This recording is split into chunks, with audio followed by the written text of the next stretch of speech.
हमारे एक संत हैं, बहुत अच्छे संत हैं, बड़े अनुष्ठानी संत हैं, सामा ख्याली वाले स्वामी जी। तो हम लोग वहाँ जाना था, गांधी धाम, कच्छ में ना गांधी धाम, उनके यहाँ होकर के गए। वहीं गाड़ी से जा रहे थे, यहाँ से मालिन्याद से चले थे। तो वहाँ उनके स्थान में स्नान किया, वहीं संध्योपासन किया और वहाँ से फिर वहाँ के लिए चले। तो ब्यारू वहीं करनी थी जहाँ पहुँचना था।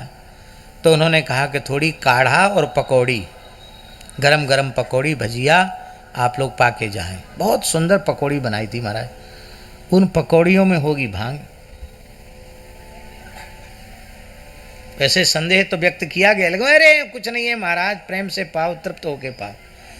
तो महात्मा ठहरे, उन्होंने बालभोग जैसा नहीं लिया। उन्होंने तो किसी ने 2 दोना, किसी ने 4 दोना, जिसको जितना अभीष्ट था सब ने वो पकौड़ी ली। हमने भी ली, सब लेंगे तो हमने भी ली। हमको कोई ये नहीं था कि इसमें ऐसा कुछ है। जब गाड़ी में चल रहे थे तो बाबूजी भी संग थे, नो भी पकौड़ी ली थी। बोला महाराज जी ये ट्रेन आज आसमान में कैसे उड़ रहा है। हम लोग तो रोड से चल रहे थे और उनको ट्रेन ऐसे लग रही थी, ऐसे ऐसे आसमान में उड़ रही है ट्रेन।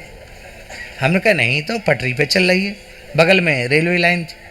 नहीं नहीं महाराज जी वो ट्रेन तो उड़ रहा है, उड़ नहीं रहा है।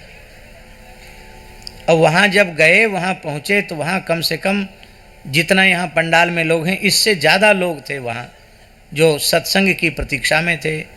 और हम तो जाके बैठ गए आसन पर, भगवत चर्चा करने लगे। और हमारे साथ जितने मूर्ति थे वो वहीं पड़ गए। तुम थे क्या? 2 हारमोनियम वाले वगैरह थे, वो भी वहीं पड़ गए, वहीं लेट गए।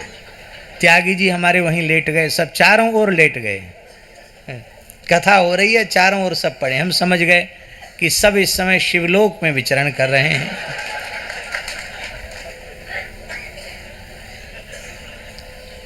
हमारी कथा पर कोई प्रभाव नहीं पड़ा, हमने भी पाया था, लेकिन भगवत कृपा, क्योंकि चित्त की वृत्ति भगवान के चरित्र में थी, इसलिए कुछ प्रभाव नहीं पड़ा। सामान्य जैसे हमेशा करते कथा करते रहे। कथा हुई, इसके बाद सबको उठा उठा करके ले जाना पड़ा।